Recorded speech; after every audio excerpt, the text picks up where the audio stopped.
بسم اللہ الرحمن الرحیم۔ جمعۃ المبارک کے مختصر اہم کام 18 احادیث مبارکہ کی روشنی میں فضیلت یوم جمعہ۔ سب سے بہترین دن جب سورج طلوع ہوتا ہے جمعے کا دن ہے۔ جمعے کے دن فجر کی فرض نماز میں سورہ سجدہ اور سورہ دہر کی تلاوت کرنا،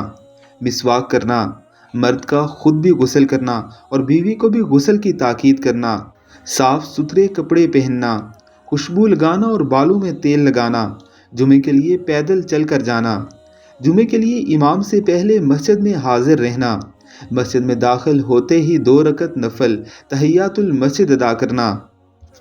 خطیب یعنی امام کے قریب بیٹھنا، مقتدیوں کا خطبہ جمعہ غور سے اور خاموشی سے سننا، دوران خطبہ فضول باتیں اور فضول کام قطع نہ کرنا،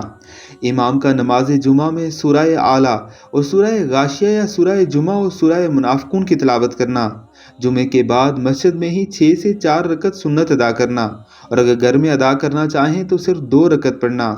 کثرت سے درود ابراہیمی پڑھنا، سورہ کہف کی تلاوت کرنا، جمعہ کے دن صدقہ کا اہتمام کرنا اور جمعہ ادا کرنے کے بعد کیلولا کرنا، پھر کھانا کھانا۔ اللہ رب العزت کی ذات ہمیں ان مبارک سنتوں پر عمل کرنے کی توفیق عطا فرمائے، آمین، اللہم آمین۔